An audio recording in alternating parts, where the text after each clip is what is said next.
사랑하는 여러분, 오늘 우리는 은혜의 시대에 살아가고 있습니다. 그러니까 내가 누리는 모든 순간순간들, 또 나의 존재와 또 내가 살아가는 삶 모든 것이 다 하나님의 은혜입니다. 왜 내게는 은혜가 없을까? 이렇게 말할 것이 아니라 우리가 주신 은혜를, 이미 베풀어 주신 은혜를 우리가 찾지 못할 뿐입니다.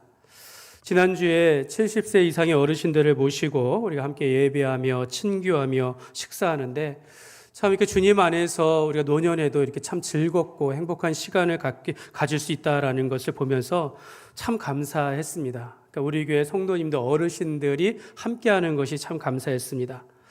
또 우리 금요일날 토요일날 우리 청년부 수양의 시간 속에서 사실은 20대 초반에 아직 철없을 것 같은 청년들의 마음에 이 교회에 대한 사랑이나 또 그들의 진로에 대한 진지한 고민들을 보면서 제 속에 하나님의 그런 감동과 은혜를 받았습니다. 여러분, 우리가 자녀들이 공부를 잘하든지 못하든지 또는 내게 주어진 상황이 좋든지 좋지 아니하든지 여러분, 은혜로 생각하면 은혜가 아닌 것이 없습니다. 사도 요한은 우리가 믿음으로 하나님의 자녀가 되는 특권을 주셨다라고 하면서 이미 우리는 믿음 안에서 하나님의 자녀로서의 어떤 권한과 특권과 여러 가지 사랑을 받았다라는 것을 고백을 하였고, 사도 바울은 나의 나된 것은 하나님의 은혜라라고 고백하면서 오늘의 나는 내가 한 것이 아니라 나와 함께 하신 그 하나님의 은혜라라고 고백을 하였습니다.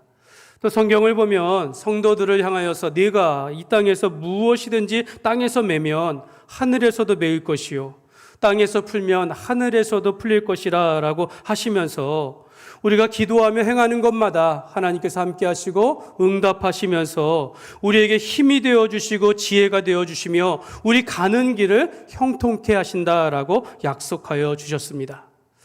또한 이 땅을 살아가는 하나님의 자녀들을 하나님께서는 그냥 내버려 두시는 것, 홀로 내버려 두시지 아니하고 성령님께서 그들의 마음 가운데 그들의 삶 속에 내주하게 하시사 우리 가운데 역사하셔서 가지고 우리에게 능력을 주시기도 하고 또 우리에게 열매를 맺게 하시면서 네가 주님을 위하여 산다면, 네가 하나님의 나라를 위하여 산다면 내가 너를 돕고 너의 길을 인도하여 줄 것이다 라고 약속하여 주셨습니다. 여러분, 이렇게 보면 예수 믿고 변화된 그 순간부터 삶의 모든 순간순간이 다 하나님의 은혜가 아닌 것이 없습니다. 그런데 과연 나는 지금 그러한 은혜를 사모하는지 아니면 내가 그 받은 은혜를 깨달아 감사하고 살아가는지를 한번 돌아볼 때 조금 의문이 듭니다. 우리가 하나님은 전지전능하다고 말하고 지극히 높으신 하나님이 우리 곁에 계심에도 불구하고 우리는 그분을 참 많이 이게 필요로 하지 않는 그런 모습은 아닌가? 우리가 하나님이 주시는 은혜와 사랑 아니어도 나는 넉넉합니다 라고 하는 마음을 가지고 살아가는 분들이 얼마나 많은지 모릅니다. 여러분, 왜 그럴까요? 만약 내가 정말로 오늘 하루 먹을 것이 없을 정도로 우리가 굶주리고 있다면 하나님께서 손 내미시고 베푸시는 은혜, 여러분 거절하시겠습니까? 만약 우리나라가 이웃나라와 같이 지금 전쟁 가운데 있어가지고 언제 어디서 폭발이 날지 모르는 이런 불안한 상황이라면 하나님께서 너를 지켜주시고 너희 앞에 모든 원수로부터 보호하여 주신다라고 이런 말씀을 하실 때 과연 우리가 귀담아 듣지 않겠습니까? 여러분, 우리가 죄의 문제는 어떻습니까? 여러분, 우리가 죄로 인하여 사람은 반드시 죽고 반드시 최후 심판을 받게 되리라라는 경고에도 불구하고 우리 오늘만을 바라보며 살아가는 사람들에게는 이와 같은 하나님의 경고가 잘 들리지 않는다라는 거예요. 하나님의 말씀을 선택하여 듣는다라는 겁니다. 하나님은 죄인을 사랑하시고 구원의 은혜를 베푸시지만 사람들은 어찌된 일인지 이 같은 말씀을 잘 듣지 않는다라는 것입니다. 오히려 그 은혜를 거절하면서 하나님과의 관계와 은혜 가운데서 멀어지는 그런 삶을 살아가고 있습니다. 여러분, 오늘 말씀이 이렇게 하나님께서 손을 내밀어 은혜를 주시려고 했지만 그 은혜를 거절한 자들의 그 결말을 보여주고 있습니다. 오늘 말씀을 통하여 우리가 은혜의 사모함을 회복하기를 원합니다. 오늘 우리가 하나님의 은혜 안에 거하는 삶이 되어지기를 주님의 이름으로 축복합니다. 여러분, 우리가 하나님의 은혜가 아니면 사실 여러분 우리가 이 자리에서 만날 수 없습니다. 여러분, 우리가 하나님의 은혜로 하나님께서 오늘 이 자리로 인도하여 주신 것이고 오늘 우리가 이 말씀을 듣게 하셨다라는 것이죠. 저는 여러분 여기 계신 모든 분들이 겉으로 보이는 어떤 물질이나 어떤 평판이나 힘을 이미 다 가졌다 할지라도 여전히 우리는 하나님의 은혜가 없이는 살 수 없습니다라는 이런 고백과 믿음을 가지고 살아가시기를 바랍니다. 혹시 내가 지금 외롭거나 고립되어 있거나 답답한 환경에 있을 때일지라도 하나님은 여전히 우리 곁에 계시고 그분이 값없이 주시는 그 은혜와 사랑을 힘입어서 오늘 이 시간 다시 일어설 수 있는 그런 은혜가 임하시기를 주님의 이름으로 축복합니다. 사실 여러분, 오늘 본문을 한번 읽어보고서는 내용을 파악하기가 좀 어렵습니다. 여러분, 이 복잡한 내용들이 있어요. 왜냐하면 암몬, 아람, 소바 이런 나라 헷갈립니다. 또 나하스, 한은, 요압, 아비세, 여러 등장 인물이, 그러니까 이걸 다 살펴보지 않으면 사실 내용이 잘 들어오지 않을 수 있어요. 내용 파악도 어려운데 그 속에서 우리가 하나님의 뜻과 교훈을 살피는 것이 쉽지는 않습니다. 이 짧은 시간에 여러분들이 내용을 다 설명해 가면서 또 이렇게 교훈도 하고 적용까지 하다 보면 사실 제가 계산해 보니까 1시간이 넘어요. 그래서 이 시간에 이미 정리된 것, 이미 정리되어서 그 준비된 그 교훈과 우리 적용을 우리가 한번 살펴보도록 하겠습니다. 그러니까 여러분, 이 짧은 시간이지만 이 시간 마음의 문을 열고 하나님의 은혜를 사모할 때 하나님께서 우리와 함께 하실 줄 믿습니다. 여러분, 이 사무엘하 10장은요, 다윗이 그 암몬의 왕 나하스의 죽음을 애도하면서 그의 아들 한운이 왕이 되었을 때 그에게 호의를, 오늘 말씀에 보면 은총을 베풀고자 사절단을 보냈으나 이 한운이 신하들의 악한 조언을 듣고 다윗의 사신들을 모욕합니다. 이 모욕함으로 인하여서 전쟁이 일어나고 이 암몬이라는 나라가 패망하게 되는 이 사건을 기록하고 있습니다. 그래서 여러분, 이것을 그냥 읽으면 이스라엘과 암몬과의 전쟁에서 하나님 앞에서 이 다윗이 승리했다, 이런 이야기를 우리가 볼 수 있겠지만 이걸 넘어서 오늘 우리에게 주시는 중요한 교훈을 우리가 함께 살펴보도록 하겠습니다.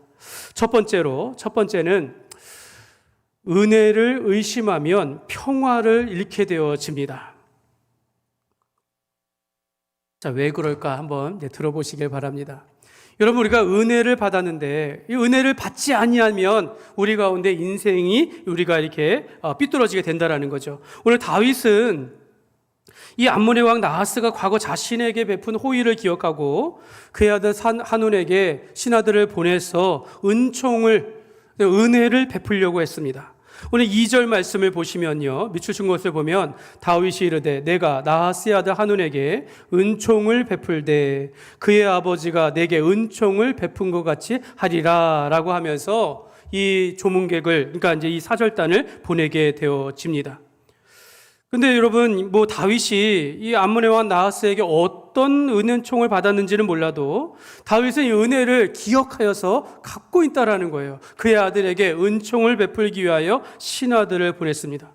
그런데 이 한운 곁에 있는 신하들이 다윗이 보낸 신하들에 대하여 말하기를, 아니 다윗이 네 아버지를 공경해가지고 이렇게 조객을 보냈던 줄 아십니까? 이 성을 엿보아서 정찰하여가지고 이 성을 손에 넣으려고 지금 저들이 이 신하들을 보낸 것입니다 라고 하면서 다윗이 보낸 신하들을 성을 정탐하러 온 스파이로 그렇게 오해하도록 왕에게 부추겼다라는 것입니다. 그래서 한우는 다윗이 보낸 사절단을 스파이로 그렇게 해가지고 이 그들에게 욕보였다라는 거예요. 한우는 다윗의 선의를, 다윗의 은총을 악의로 해석하여가지고 다윗이 보낸 신하들을 모욕을 줍니다. 그래서 저들의 잘 입고 온 신하들에게 이 수염을 절반을 뚝 잘라버리고 이 신하들의 옷을 이 엉덩이가 보일 때까지 쫙 잘라버리면서 그 상태로 돌려보냈다라는 거예요. 그 모욕을 주었다라는 겁니다. 여러분, 이렇게 하는 건 당시 노예와 같이 취급하는 행위다였다라는 거예요. 심한 모욕과 수치를 보여주는 것이었다라는 것입니다. 다윗의 입장에서 봤을 때 다윗은 자기가 베푼 은혜를 오히려 거절당했다라는 것입니다. 다윗은 자기가 베푼 선에 대하여서 오히려 악으로 받아봤다라는 것입니다. 다윗은 그의 인생에 이런 적이 몇 번 있었어요. 나는 선한 마음으로 호의를 베풀었는데, 여러분 어떻습니까? 나는 선한 마음으로 이 일을 했는데 상대방이 오히려 나를 적대하거나 오해하거나 라고 하면서 악으로 나를 갚으면서 그렇게 된다면 우리가 얼마나 억울하고 한편으로 화가 나겠습니까? 다윗이 골리앗을 물리치면서 이스라엘 가운데 대승리를 안겨주었는데 그 이후에 어떻게 되어집니까? 사울이 다윗을 시기하여 오히려 죽이려고 하게 되었다라는 것입니다. 여러분, 이런 경우가 다윗의 인생 가운데 여러 번 있었는데 이번에는 암몬 나라 왕에게 선을 베풀려고 하지만 돌아온 건 악으로 갚는 이런 것을 받게 되었다라는 겁니다. 그래서 다윗이 시편에 보면 이런 말씀이 있어요. 내게 선을 악으로 갚아 나의 영혼을 외롭게 한다라는 표현이 있습니다. 악으로 선을 갚는 자들이 내게 선을 쫓는 연고로 나를 대적하나이다. 내가 선을 쫓기 때문에 저들이 악하게 행하면서 오히려 나를 힘들게 한다라는 것입니다. 여러분들도 어떤 사람들이 나의 선을 오해하여 악으로 갚아서 나를 미워하는 것, 여러분 이런 경험을 해보신 적이 있습니까? 여러분, 하나님은 그걸 내버려 두시지 않는다라는 거예요. 선을 악으로 갚는 자들에게 오히려 그 사람에게 악이 떠나지 않도록 하신다라고 성경은 말씀하고 있습니다. 오늘 말씀은 이 한운이 선을 악으로 갚다가 결국 망하게 되었다라는 그런 내용입니다. 다윗이 선한 마음으로 호의를 베풀고자 하였지만 그러나 그 은혜를 받는 한운은 물론 곁에 있는 신하가 그런 말을 했기 때문에 그렇다고 하지만 어쨌든 다윗의 호의를 의심하였고 그것이 악하고 더러운 행위까지 이어지면서 이렇게 결국은 전쟁을 일으키게 되었다라는 것입니다. 여러분, 이 모습을 보면서 사람이 참 사악한 존재라는 것을 우리가 알게 되는 그런 내용입니다. 그래서 여러분, 존 칼빈은 이렇게 말합니다. 인간은 자신의 악한 마음 때문에 다른 사람의 선한 의도까지 악하게 판단하는 경향이 있다라고 말합니다. 여러분, 우리가 똑같이 하나님의 말씀을 들어도 다르게 듣는 사람들도 있다라는 거예요. 설마 제가 여러분 여기서 악한 의도를 가지고 말하겠습니까? 어찌됐든지 하나님의 말씀을 전하려고 준비하여 하는데 이걸 곡해하는 사람들도 있다라는 거예요. 왜 그렇습니까? 악한 마음 때문에 그렇다는 거예요.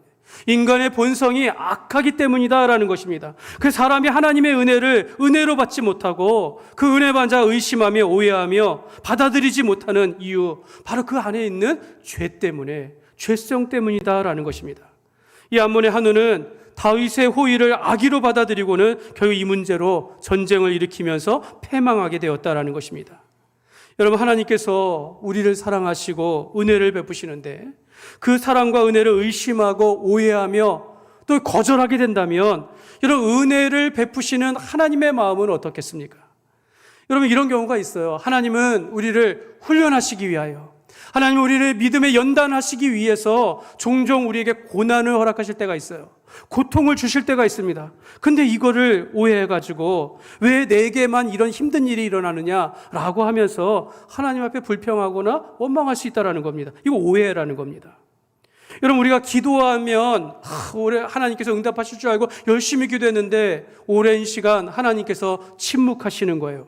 그러니까 이제 오해해가지고 하나님이 나를 버리셨나 보다, 더 크게 가보면 하나님은 안 계시는구나 라고 하면서 하나님을 떠나간다라는 거, 이거 오해입니다. 오해.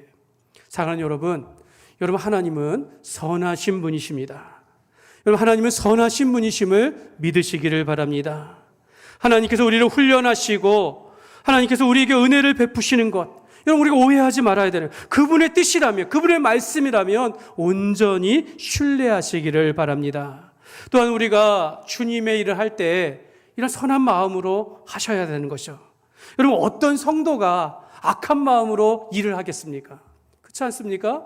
어떤 사람이 세상에서 살아가면서 악한 마음을 가지고 그 성도 중에 어떻게 그럴 수 있겠습니까? 여러분, 우리가 우리 예배할 때마다 마음의 문을 열고 하나님께서 주시는 은혜를 사모하며 참여할 때, 여러분, 우리가 하나님 앞에서 착한 마음을 가지고 하나님의 말씀을 들으려고 할 때 그 말씀이 정말 큰 은혜가 된다라는 것입니다. 여러분, 우리가 은혜로 생각하며 은혜 아닌 것이 없음을 알고 오늘 우리가 이 땅을 살아가면서 하나님의 마음을 우리가 곡해하지 아니하고 또 우리가 이 땅을 살아가면서도 우리가 선한 마음을 가지고 살아가는 하나님의 사람이 되시기를 주님의 이름으로 축복합니다. 두 번째로 주께 죄를 고백할 때에 회복이 있습니다. 한번 같이 한번 읽겠습니다. 주께 죄를. 사랑하는 여러분, 죄는요 사람을 점점점 더 악한 수렁으로 끌고 갑니다. 사실 우리가 죄를 인정하기만 하면 살 길이 있는데 생기지만 죄를 인정하지 아니하고 스스로 정당화하려고 하기 시작하면 더 큰 죄를 짓게 된다는 거죠. 결국에는 돌이킬 수 없는 결말에 이르게 되어집니다. 한눈에게 이 성을 정탐하러 온 스파이라고 부추긴 것은 사실 신하들이 맞지만, 그러나 다윗의 신하들을 모욕을 준 것은 한운 왕 자신이었습니다.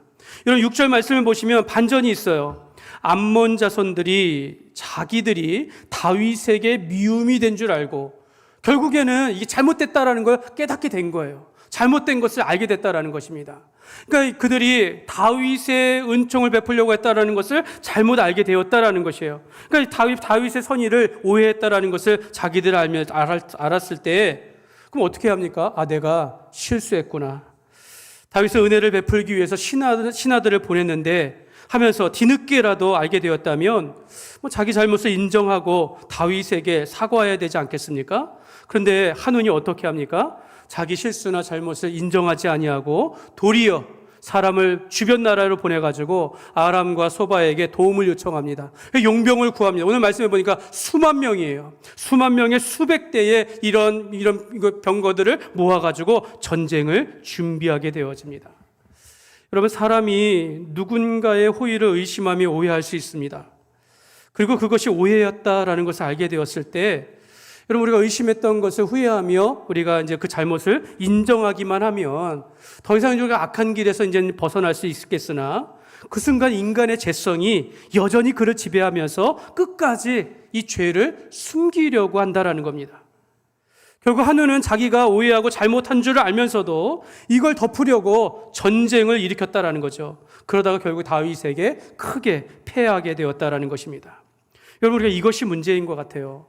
자기의 오판이나 잘못을 인정하기보다는 변명을 선택하며 자기의 죄를 덮으려고 한다라는 겁니다. 우리가 부부간의 사이를 보면 알아요. 부부간의 대화를 보면 알아요. 아내는 남편의 마음을 알고 남편은 아내의 마음을 압니다. 숨기고 변명하는 것을 알기 때문에 그냥 다 이렇게 그냥 지나간다라는 거예요. 여러분, 매튜 헨리는 말하기를 한 번의 어리석은 행동은 또 다른 죄를 낳고 결국 파멸을 향해 달려가게 만든다라고 했습니다. 여러분, 사람은 본능적으로 회개보다는 변명을 선택하면서 자기 문제를 덮으려고 하고 숨기려고 하는 경향이 있습니다. 여러분, 우리가 이런 어리석은 모습을 이 시간 한번 고쳤으면 좋겠어요. 우리가 죄의 노예가 되지 않기를 소망합니다. 여러분, 사실 우리가 어떻게 주님과 같이 죄 없이 그렇게 의롭게 살아갈 수 있겠습니까? 우리가 죄를 인정하는 것이 오히려 빠른 길이에요. 그럼에도 우리가 이렇게 죄를 인정하며 살 수 있는 길인데 우리가 죄를 숨기거나 스스로 정당화하려고 하다 보면 더 큰 죄를 짓다 보면 하나님에게서 떠나는 것뿐만 아니라 모든 사람의 관계에서도 멀어지게 된다는 것입니다. 우리가 잘 아는 말씀인데요. 야고보서 1장 14절에서 15절 우리말 성경인데 같이 읽겠습니다. 각 사람이 시험을 당하는 것은 자신의 욕심에 이끌려 유혹에 빠지기 때문입니다. 욕심이 잉태에 죄를 낳고 죄가 자라 사망을 낳습니다. 아멘. 여러분, 한 번 지은 죄는요 사라지지 않습니다. 그 자리에서 멈추지 않아요. 한 번 지은 죄, 그때는 처음 죄니까 작은 것이니까 이렇게 숨기려면 숨길 수 있어요. 죄를 안 지은 척 할 수 있겠지만 그냥 놔두면 그 죄가 반복됩니다. 더 큰 죄로 자라간다라는 거예요. 여러분, 왜 그럴까요? 여러분, 왜 사람은 우리의 양심이나 이성은 죄가 나쁜 줄 알면서도 또 죄를 지어서는 안 된다는 것을 알면서도 왜 우리가 죄를 떠나지 아니하고 자꾸 반복해서 죄를 짓게 될까요? 여러분, 왜냐하면 죄를 좋아하기 때문입니다. 죄가 좋기 때문에 그런 거예요. 여러분, 죄를 반복해서 짓는 것은 내가 그 죄를 여전히 좋아하기 때문이다라는 거예요. 여러분, 과거에 지었던 그 죄의 달콤함을 잊어버릴 수가 없는 겁니다. 나는 원하지 않지만 자꾸 죄가 미혹하고 유혹하여 죄를 짓게 된다라고 하는데, 이건 변명인 거죠. 변명. 죄가 짓고 죄가 좋고 달콤하기까지 하기 때문에 또 죄를 짓는 거예요. 그러나 여러분 왜 우리가 죄에서 떠나지 아니하고 자꾸만 반복해서 죄를 짓게 되어집니까? 성경은 이러한 욕심으로 인하여 죄를 짓게 되어지고, 죄가 반복되어지면 결국 그 사람은 돌이키지 못하고 사망에 이른다라고 경고하고 있는 것입니다. 그럼 만약에 죄가, 죄송합니다 이렇게 말해서 똥과 같이 더럽고 냄새나고 가까이 하기 싫다라고 생각되어지면 죄를 짓겠습니까? 근데 그러지 않는다라는 거예요. 여러분, 죄가 정말 더럽고 냄새나는 것처럼 내가 거부하는 그런 느낌을 갖는다면 결코 죄를 짓지 않겠죠. 그게 달콤하다라는 거예요. 여러분, 죄는 인격과 같습니다. 한 번 맛을 보면 달콤하다라는, 가까이 할수록 좋기 때문에 계속 뒤쫓아간다라는 겁니다. 여러분, 사단이 우리를 미혹하는 이유가 바로 여기에 있다라는 거예요.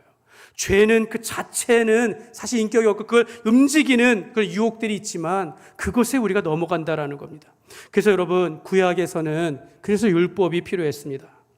여러분, 율법은 내가 죄인임을 깨닫게 한다는 겁니다. 무엇이 죄인지를 알게 하는 것입니다.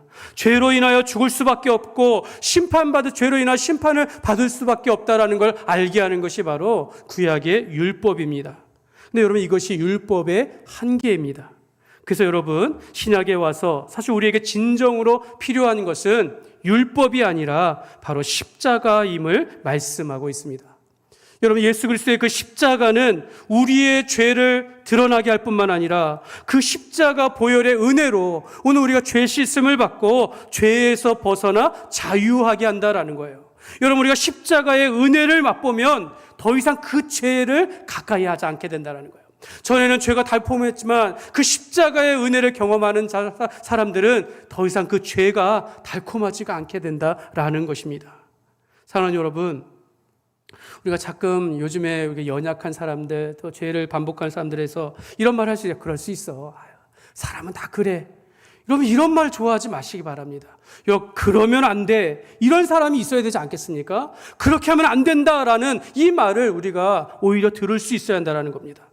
주님은 우리가 죄를 고백하기를 기다리고 계셔요. 우리가 죄를 고백하면 하나님은 그의 아들 예수 그리스도의 그 십자가의 보혈의 은혜로 고백하는 자들마다 죄 씻음을 받고 죄에서 자유하게 될 것이다 라고 약속하고 있습니다. 놀라운 것은 죄를 용서하실 때에 죄가 얼마나 더럽고 냄새나는 것을 알게 하시면서 오히려 죄를 미워하게 하신다는 거예요. 그러므로 여러분, 작은 일에 있어서 미움이나 다툼이나 시기와 같은 작은 죄라 할지라도 우리가 주님 앞에서 인정하며 고백하며 십자가의 은혜로 죄를 멀리하는 삶이 되시기를 주님의 이름으로 축복합니다. 세 번째로 담대한 믿음이 승리하게 합니다. 결국 이 암몬과 이스라엘 가운데 전쟁이 일어나게 됩니다. 암몬 왕 하둔이 다윗의 호의를 무시하고 외국 용병 수만 명을 고용하고 병거 수백 대를 거느리고 이제 이스라엘을 앞뒤로 포위하여 전쟁을 일으켰는데 결국은 패하게 돼요. 다윗은 이 전쟁을 위해서 자기 군대 장관 요압을 보내게 되어집니다. 요압도 수적으로는 열세이지만 그리고 자기 동생 아비새와 함께 너는 이쪽을 맡고 나는 이쪽을 맡자. 이쪽을 쳐들어오면 내가 돕고 또 이쪽을 쳐들어오면 너가 나를 도와라 하면서 이때 요압이 자기 동생 아비새에게 놀라운 신앙 고백을 합니다. 12절 말씀입니다. 12절 말씀 같이 읽겠습니다. 너는 담대하라. 우리가 우리 백성과 담대히 하자. 여호와께서 선히 여기시는 대로 행하시기를 원하노라 하고 아멘. 여러분, 요압의 고백은 이겁니다. 우리가 두려워하지 말고 담대히 나가 싸우자. 우리가 우리 백성들을 위하여 하나님의 성읍을 위하여 담대히 나가 싸우자. 그리고 그 결과는 하나님께 맡기자라는 겁니다. 하나님이 선하신 대로 우리를 이끄실 것이다 라고 하면서 하나님이 우리를 승리를 주실 거야. 이런 믿음으로 나아가 싸웠다라는 겁니다. 여러분, 매우 단순한 내용이지만요. 여러분, 우리가 이 삶의 중요한 그런 진리입니다. 이 원리, 삶의 원리가 돼요. 하나님께 우리가 담대한 믿음으로 살아가는 것. 여러분, 우리가 믿음으로 살아가지만 담대하게 살아가고 그 결과는 하나님께 맡기며 살아간다는 겁니다. 하나님은 그의 백성들에게, 담대한 이들에게, 믿음 있는 자들에게 승리를 주시고 구원을 주시지만 때로는 그렇게 하시지 않는다 할지라도 하나님의 뜻에 맡기며 살아간다라는 것입니다. 찰스 스펄전 목사님은 이렇게 말합니다. 하나님의 백성은 최선을 다해 싸우되 결과는 하나님의 손에 맡겨야 한다라고 했습니다. 요나단도 많은 블레셋과 싸울 때, 수가 많은 블레셋과 싸울 때 여호와의 구원은 사람의 많고 적음에 달리지 않았다라고 하면서 혼자 나가서 블레셋과 싸웠습니다. 여러분, 이처럼 성도는요, 좀 이렇게 담대해야 합니다. 승리는 하나님께 달려 있음을 믿고 결과를 하나님께 맡기면서 우리가 살아가야 한다라는 것입니다. 여러분, 이 말씀은 하나님의 주권을 인정하며 살아가야 한다라는 말씀입니다. 내 삶의 주권을 하나님께 맡기면서 오직 나는 하나님을 신뢰하며 믿음으로 담대하게 살아간다라는 것입니다. 그러므로 여러분, 우리가 주님을 위하여 살아갈 때 두려워하지 마십시오. 여러분, 하나님을 기쁘시게 하는 일이라면 적극적으로 담대하게 행하시기를 바랍니다. 하나님은 하나님의 백성과 하나님의 성읍들을 위하여 생명을 내걸고 담대히 싸우는 요압에게 승리를 주셨습니다. 여러분, 우리가 이와 같이 주를 위하여 살아가고 주의 일을 담대하게 행하시기를 바랍니다. 두려워하며 겁을 내며 소극적으로 일하는 것보다 담대하게 믿음으로 행하는 삶이 되시기를 주님의 이름으로 축복합니다. 여러분, 신약의 사도 바울은 이렇게 말합니다. 무엇보다도 우리가 하나님의 복음을 전하는 일에 담대해야 한다라고 말했습니다. 빌립보서 1장 14절 말씀에 보면 같이 읽겠습니다. 형제 중 다수가 나의 매임으로 말미암아 주 안에서 신뢰함으로 겁 없이 하나님의 말씀을 더욱 담대히. 여러분, 사도 바울도 이 오직 복음을 위하여 담대하게 복음을 전했습니다. 이러다가 옥에 갇힌 거예요. 우리가 뭘 하다가 옥에 갇히면 사람들에게 오해받지 않겠습니까? 어떤 사람은 오해하는 거예요. 사울의 매임을 가지고, 바울의 매임을 가지고 오해하면서 교회 안에서 투기와 또 분쟁이 일어나는데, 어떤 사람은 저 사람이 의롭게 하나님 앞에 일을 하다가 갇혔다라고 하면서 어떤 사람은 더 일어나가지고 그들도 함께 담대하게 복음을 전하였다라는 것입니다. 여러분, 우리가 이렇게 주의 나라와 주의 몸된 교회를 위하여 담대하게 일하는 그런 삶을 살아가야 한다는 것입니다. 여러분, 우리가 이미 예수님을 믿고 살아가는 삶이니 이왕이면 우리가 담대하게 믿음으로 살아가는 삶이 되시기를 주님의 이름으로 축복합니다. 그렇게 살아가는 믿음의 사람들마다 하나님의 놀라운 승리와 구원이 함께 하실 줄 믿습니다. 말씀을 맺겠습니다. 여러분, 오늘 말씀에 다윗은 은혜를 베풀려고 했지만 거절당했습니다. 한눈이 다윗의 베푼 호의를 거절했다가 전쟁에 크게 패하는 결과를 맞이했음을 그런 말씀이었습니다. 여러분, 만약 사람이 하나님이 베푸시는 은혜와 호의를 거절하게 된다면 여러분, 그 사람의 인생의 결과는 어떻게 되겠습니까? 또 그러한 죄악들은 더 큰 죄악을 불러일으키게 되어집니다. 여러분, 우리가 죄를 숨기거나 덮으려고 하면 할수록 더 큰 문제가 발생하게 되어집니다. 그러한 일이 없도록 성도는 죄를 인정하고 주님께 고백하며 살아가야겠습니다. 그러므로 여러분, 하나님의 은혜를 사모하며 살아가시기를 바랍니다. 한번 실수하고 죄를 지었다라고 할 때 그냥 내버려 두지 아니하고 오직 십자가의 보혈의 은혜를 사모하며 그 앞에 나아가시기를 바랍니다. 그렇게 죄를 멀리하고 이제는 담대한 믿음으로 우리가 살아가야 될 줄 믿습니다. 믿음으로 담대하게 최선을 다하며 결과는 하나님께 맡기면서 우리가 하나님 은혜에서 멀어지지 아니하는 그런 삶을 살아가야 될 줄 믿습니다.